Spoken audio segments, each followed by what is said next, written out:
Hello, hello, hello. Now we're good? Okay.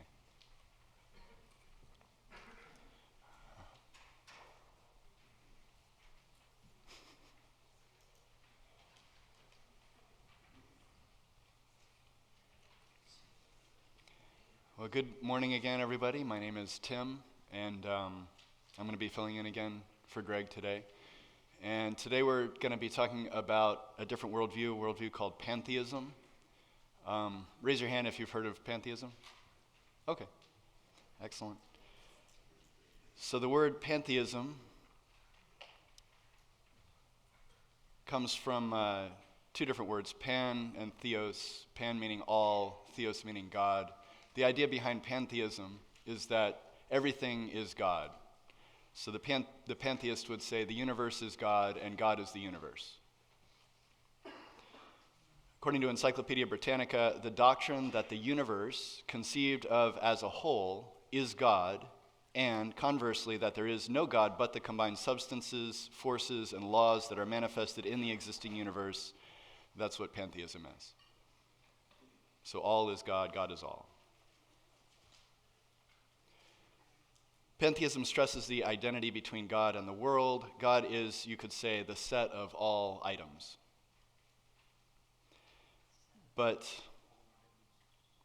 when we say something like the universe is God and God is the universe, what exactly does that mean? Are we just sort of defining God as the universe, or are we defining the universe as God, or are we doing something totally different than that?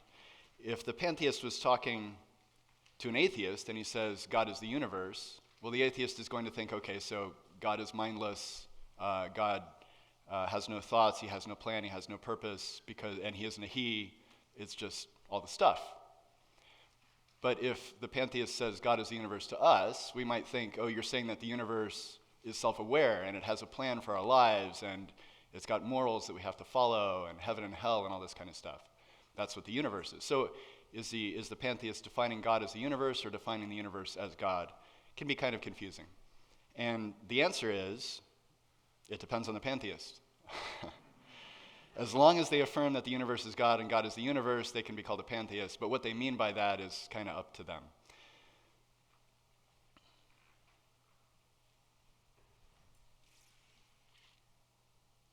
But there are some distinctions between pantheism and monotheism, as well as pantheism and atheism. So unlike monotheism, pantheism says that God is not transcendent. Transcendent. According to Encyclopedia Britannica, again, for classical theism, the world has a lesser degree of reality than God. God is transcendent in classical theism. Transcendent meaning that God is beyond, he's surpassing, he exists apart from and not subject to the limitations of the material universe. So monotheism would say God is transcendent, and pantheism says, no, he's not. Also, unlike monotheism, pantheism usually says God is not willful. He doesn't have a will. He doesn't have a plan. He doesn't have goals. He's cognizant. He's aware, self-aware, typically, but he doesn't have a goal. Doesn't intend things to happen. So typically, pantheists will see God as being impersonal, aware, but impersonal. No will. So that's how it generally compares to monotheism. It is distinct from monotheism. It's also distinct from atheism, because unlike atheism, pantheism says that the universe and everything in it is sacred.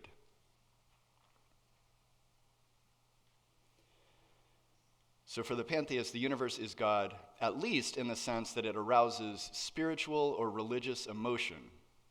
The universe is mysterious and awe-inspiring. That's according to the Stanford Encyclopedia of Philosophy. A lot of atheists, diehard, devout atheists, wind up getting kind of depressed because everything is meaningless, the universe is cold and indifferent and blind, and sometimes they'll see this idea of pantheism where everything is sacred, and they'll switch out their atheism for pantheism, and not really change a whole lot other than, now everything is great, whereas everything used to be terrible.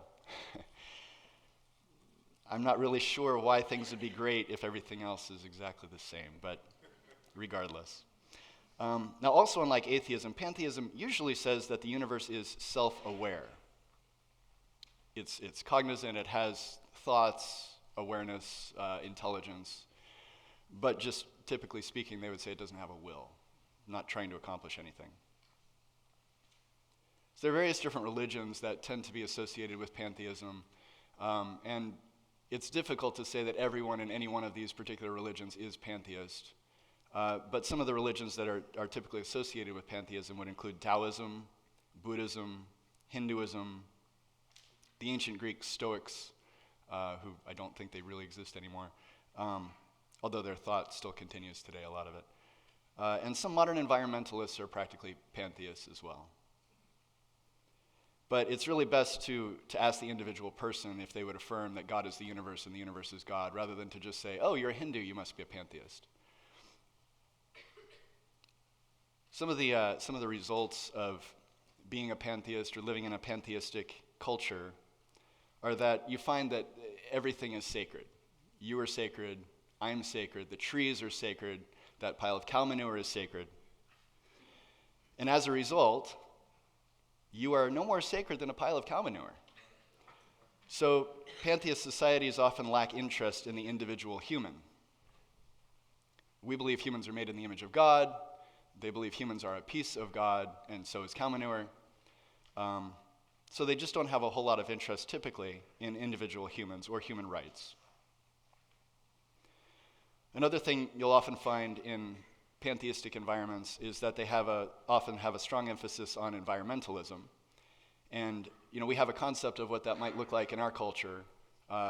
Tree huggers, people caring more about the spotted owl than the baby in the womb. And you see the same kinds of things, not exactly the same things, but the same kinds of things in a place like India where there's a lot of pantheism, where cows are considered sacred. And so cows are allowed to wander the streets. They can block up traffic, and you're not allowed to move them because they're sacred. And cows are not the only things that are sacred. Rats are sacred. So there could be a lot of disease transmitted because you don't want to hurt the rats because they're part of God. So environmentalism is another thing that you'll find frequently in pantheistic societies. Now, pantheists will often also meditate, but they don't typically pray. They meditate to ponder their unity with nature, and they don't pray because praying is speaking to a personal God, and generally they don't believe there is such a thing. Also, with pantheism, generally speaking, there's no external authority that tells us what to do. There's no will. God has no will, so he has no prescriptive will. There's no authoritative goals for human behavior. There's ultimately no clear, defined morality. Pantheists generally don't believe in a clear, authoritative moral code. What this can tend to lead to, pantheism can tend to lead to sort of two extremes. And Christianity has led to extremes as well in its history. If you just read about the Corinthians or the Galatians, sort of two different sides of the gospel message taken too far in either direction. With pantheism, on the one hand, sometimes you have self-denial and asceticism because you individually just aren't particularly important, any more important than anything else. And you'll find that in perhaps monastic Taoism. Then on the other hand, you might have extreme self-indulgence because everything is sacred and nothing is forbidden. Everything is good. And you'll find that in maybe Tantric Buddhism.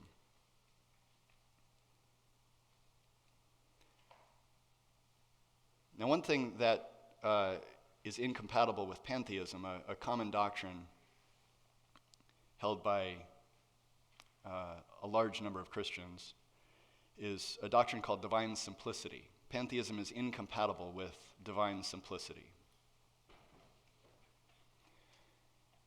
So how many of you guys have heard of divine simplicity? Okay.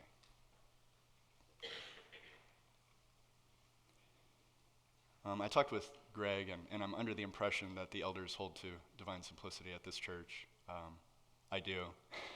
So if you have questions about their views in particular, feel free to ask the elders. I'm going to talk a bit about divine simplicity now because it's so much at odds with pantheism, and it's typically understood to be a core doctrine in many Christian circles. In fact, some people say that if you don't believe in divine simplicity, you're really just an atheist. So that's how extreme it's understood to be in many Christian circles.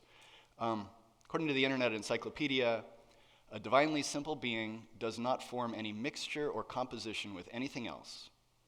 And this rules out, according to the Internet Encyclopedia, this rules out pantheistic conceptions of God. So we understood the pantheist says that God is the set of all items. So there's lots of different things that make up God. The matter, atoms and stuff, the energy and time, and all these different things make up God. God consists of parts, lots of parts, you and me and cow manure. According to divine simplicity, though, God does not consist of parts. He isn't the set of all items. He isn't a composite entity made up of several pieces. Divine simplicity generally has two ways of defining it, and that's the first way. God does not consist of parts. The second way is that God is his attributes, and this kind of follows from the first thing. It's actually a different way of saying the same thing, but it feels like a completely different kind of a definition. God is his attributes. So we would say that God doesn't have power, he is power. God doesn't have knowledge, he is knowledge. He doesn't have love, he is love. He doesn't have a will, he is his will.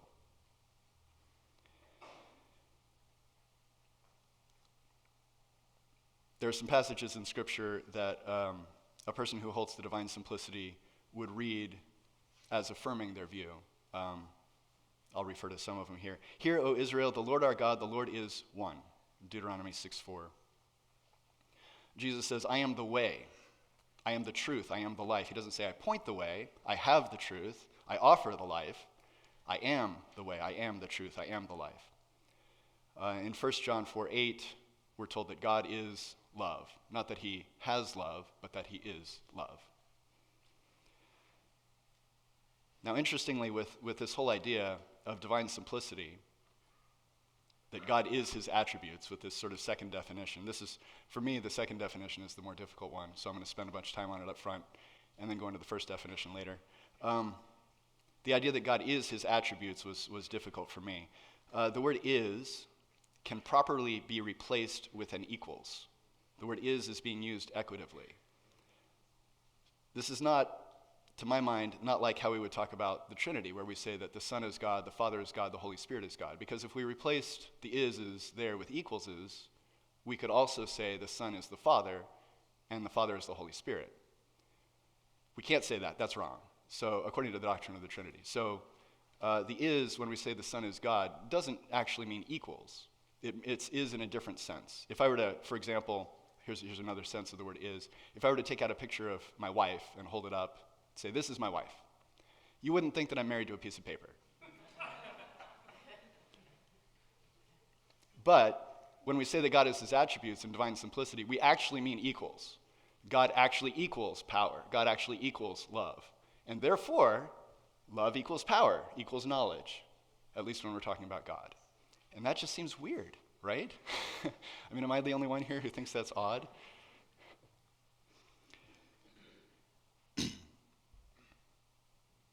So the thing, though, is that what I realized was that what God wills his created world to be, it is. There are zero other factors involved, merely his will. Isaiah 44:24 says, Thus says the Lord your Redeemer, and he who formed you from the womb, I am the Lord who makes all things, who stretches out the heavens all alone, who spreads abroad the earth by myself. Psalm 135:6 says, Whatever the Lord pleases, he does, in heaven and on earth, in the seas and in all deeps. Romans 11:36 says, For of him and through him and to him are all things, to whom be glory forever. What God wills is what is true, and God knows what he wills. What he wills is what he knows, is what he causes. So regarding creation, at least, his will is his knowledge, is his power. They're sets of the same items. What he wills is what he knows, is what he causes. And all of a sudden, when you kind of look at it like that, the idea that all of his attributes are actually the same thing, just different words for the same set, if you will, doesn't seem so improbable anymore to me. But if you still struggle with it, you guys heard of Thomas Aquinas? Okay. He was a very famous philosopher, theologian in the 1200s.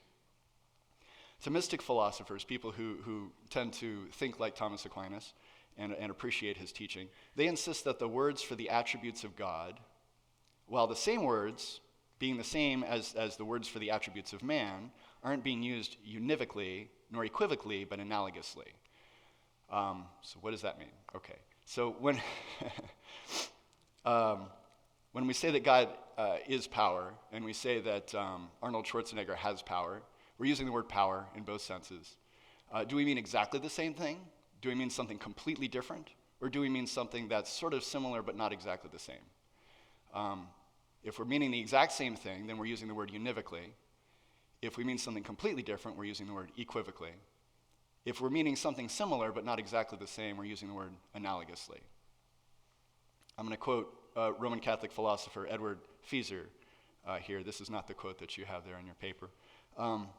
It's a different quote. I'm quoting him twice today. He's pretty good with divine simplicity. Anyway, he says, words can be used univocally in exactly the same sense as when we say that Fido's bark is loud and that Rover's bark is loud. Exactly the same meaning for the word bark. They can be used equivocally or in completely unrelated senses as when we say that Fido's bark is loud and that the tree's bark is rough. Bark meaning completely different things. Or they can be used analogously, as when we say that a certain meal was good, that a certain book is good, and that a certain man is good. Good is not being used in exactly the same sense in each case, but neither are the senses unrelated, as they are in the equivocal use of bark. Rather, there is the goodness of a meal, something analogous to the goodness of a book, and analogous to the goodness of a man, even if it is not exactly the same sort of thing that constitutes the goodness in each case. Does that make sense? Okay.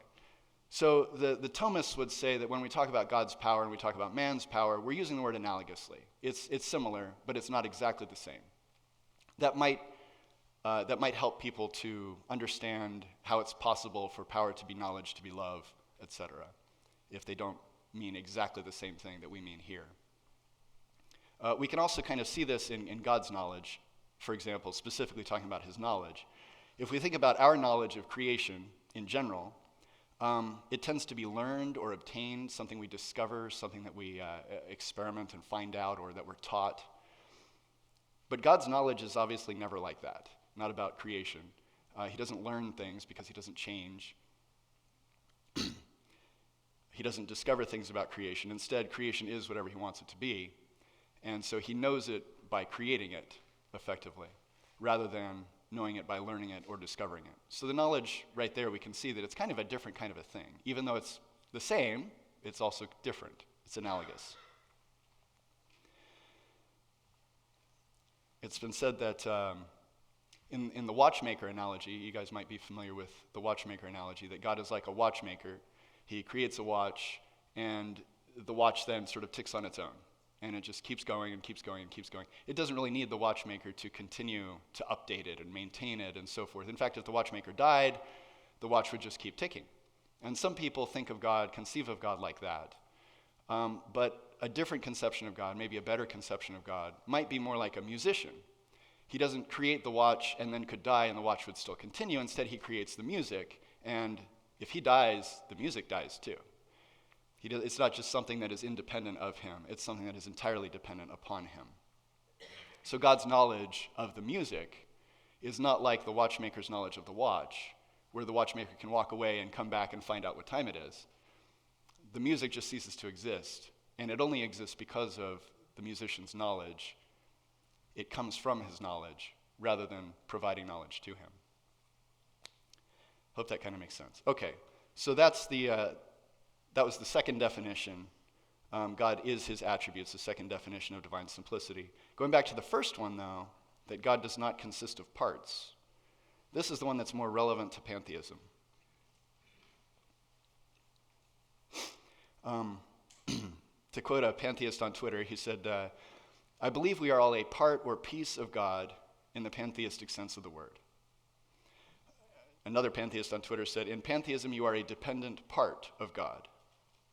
God clearly consists of parts, pieces, under this pantheistic view.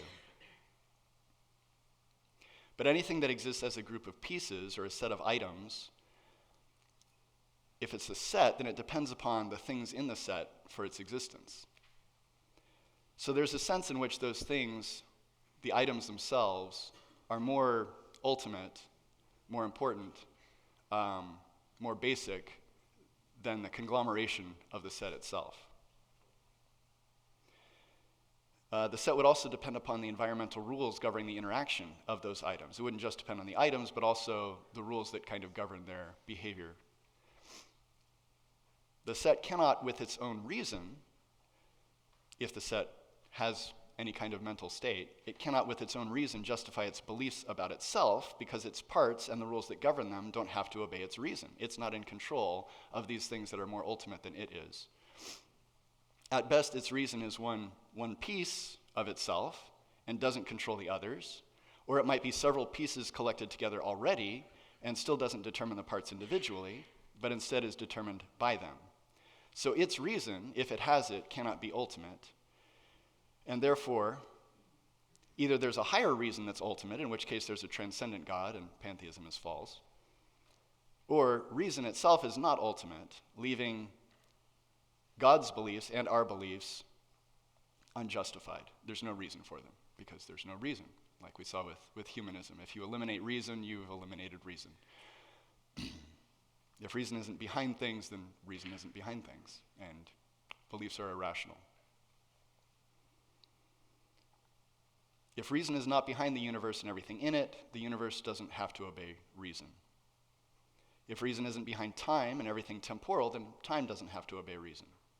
And then reason fails to be able to justify claims about time or the universe.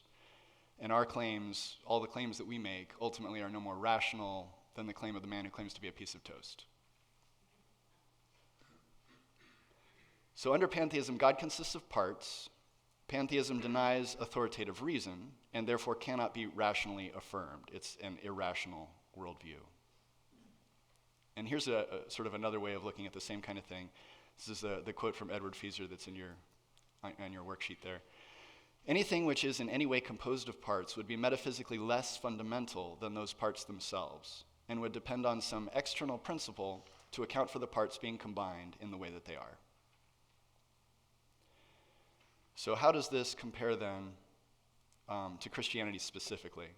We talked about how pantheism is different than monotheism and how pantheism is different than atheism, but how is it different than Christianity specifically? Well, first of all, we believe as Christians that God is not the universe.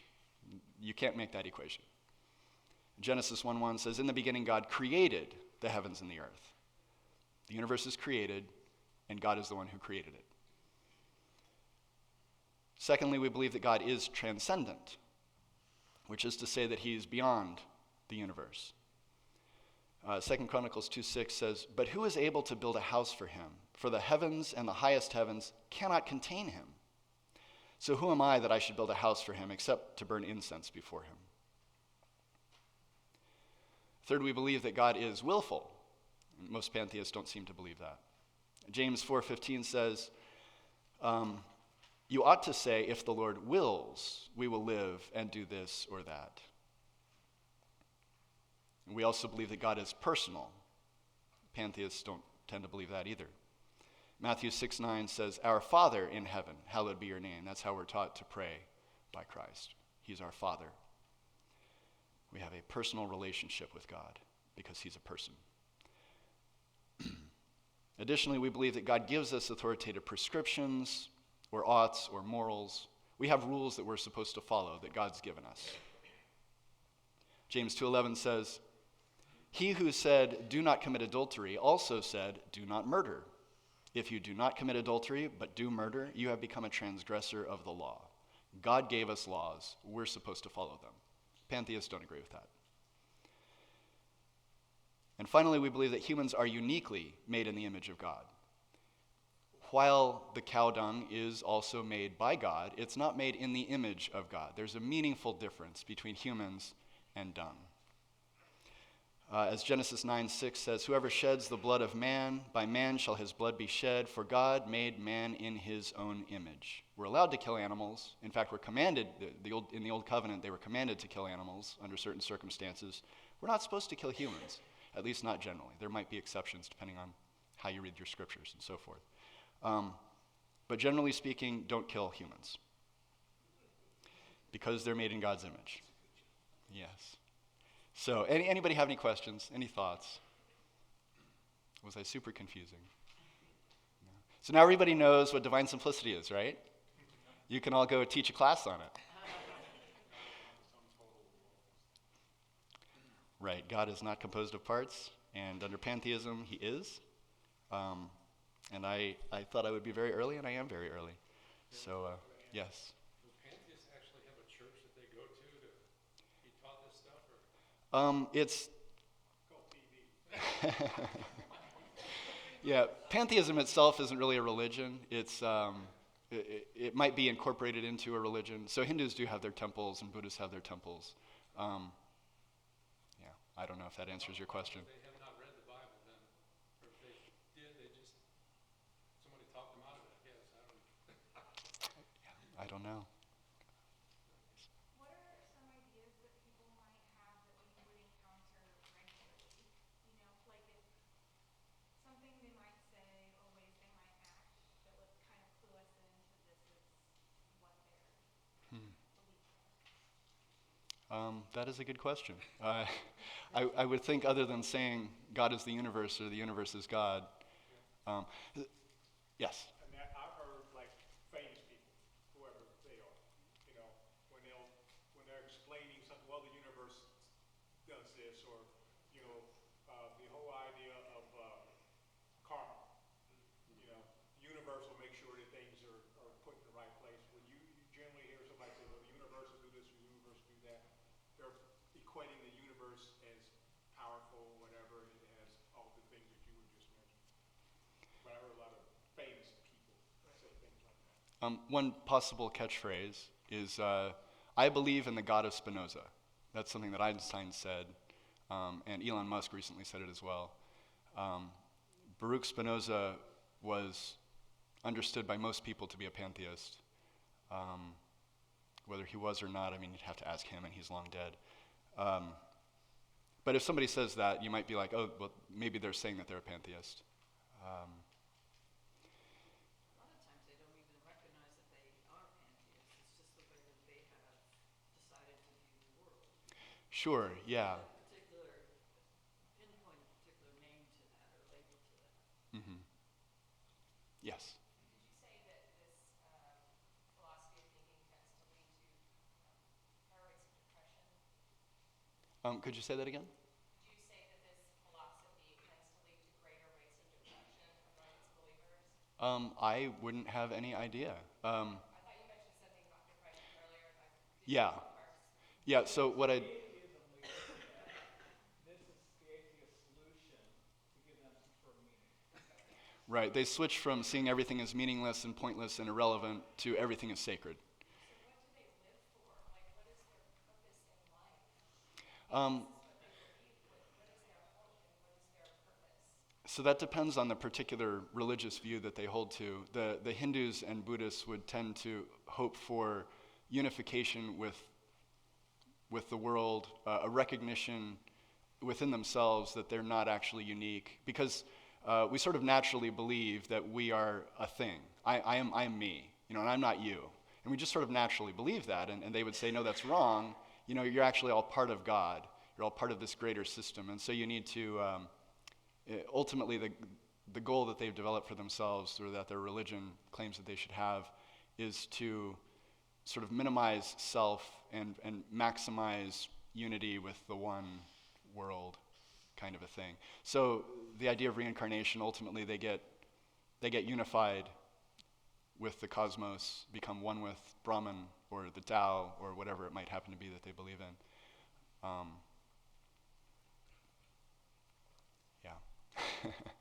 Meditation would lead them towards that as well, to have the right mindset in their mind, to get rid of themselves. In your research, did you run across any sort of discussions on evolution or is evolution pantheist? Because they both seem to kind of gel together. Interesting. Yeah, no, I You didn't. believe the universe is everything, and you don't believe that, well, the universe created the universe. So it seems to me that I just wondered, any of the pantheistic writers or authors you were looking at, did they kind of ever cross over into the, let's say, the scientific aspects of evolution, supporting their positions? Yeah, I don't know. I would assume that for each pantheist it would be different. I would guess Elon Musk believes in evolution. I don't know if he's actually a pantheist, but I, I I don't think Hindu teaching typically is evolutionary in nature. That's what I was thinking, that if it morphs into Hinduism or Buddhism and those Far Eastern aspects of their self-awareness or whatever. Yeah, I didn't actually, to directly answer your question, I didn't actually see anything that connects evolution with pantheism as I was preparing for this. You had a question? Speak to that. Okay. I've observed some of the American application of pantheism. That's been some people's answer to. We all know in this room the statistical chances of evolution working out are like ridiculous. So part of the answer to that is when you don't want to be accountable to a God, you say, all this universal God has been directing this, but we're not morally accountable to it. And I've come across that in the American applications of pantheism, where that's a part of their explanation that makes them feel better about that question. Where logically you gotta look at evolution and go, it can't work. Mother Nature is a big thing too, where they all, they'd rather say Mother Nature than God. Hmm.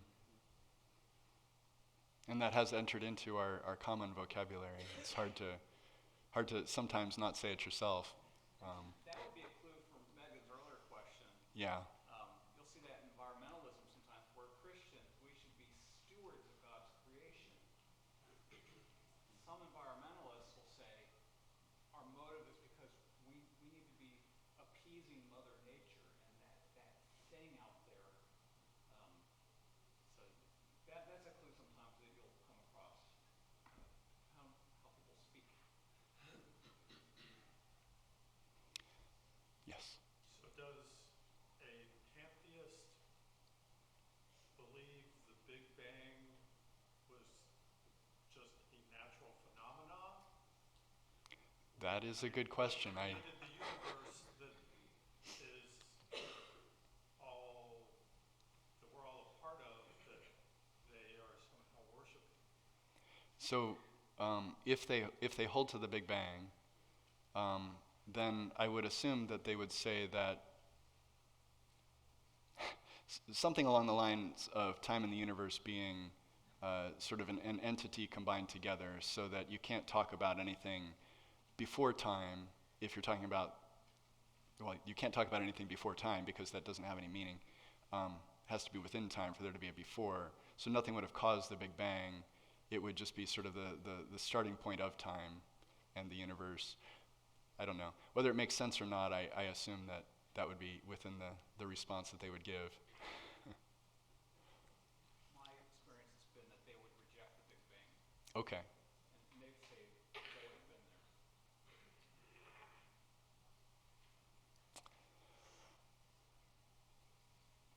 Anything else? Anybody else? Yes.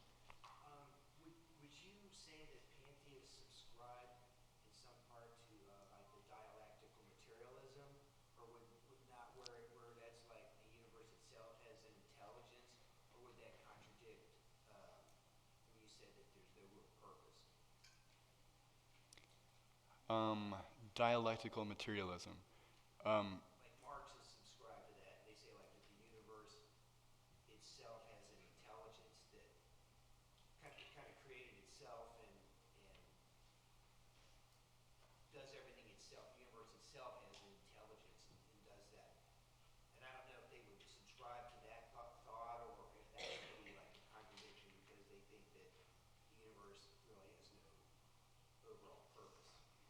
So there's a distinction between like creating something, as we say that God did with our universe, and something emanating from God or what have you. The emanation idea is that there's sort of an overflow. It's not intentional. It just sort of happens because there's so much that it just kind of flows out. And some self-identifying Christians would say that that's kind of the way that God created the world, not through an active intent. He couldn't help it. It just kind of flows out of him. His great love causes the world to exist, rather than his will and his intent in a creation sense. And it does seem as though there's more of the idea of an emanation kind of a thing, where stuff happens in our world because that's just sort of the overflow of what there is, rather than some sort of guided purpose or intent that the universe has for the events that take place. I don't know if that answers your question.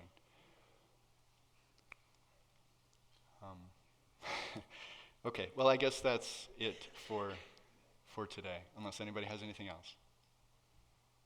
Yes? I have one more question. Regarding like morals and laws, if like how does I'm not super familiar with Eastern religions, or at least not in a long time. But how would I guess a pantheist, like an American pantheist, for example, how do they perceive laws and morals? Is it every man for himself? If we're all supposed to be collective, but we also don't believe that there is a formation of laws above us, how is life meant to be governed in their perspective? Great question. So it would depend on the pantheist and what tradition they're from.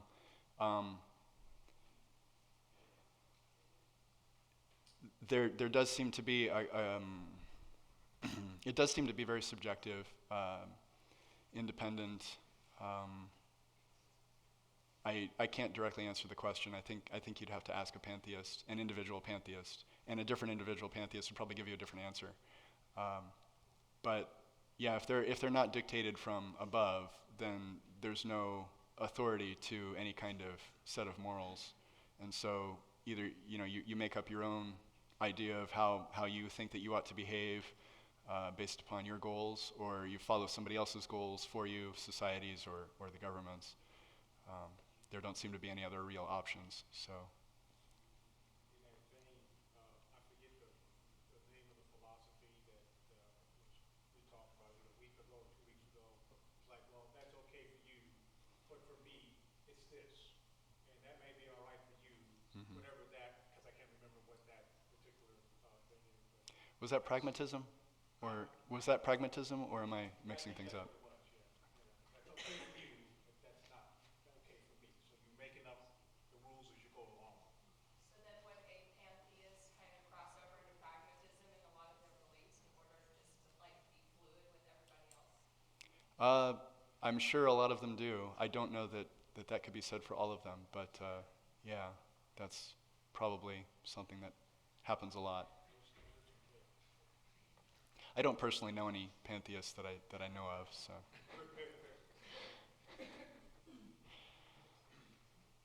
Okay. Thank you. Thank you for listening.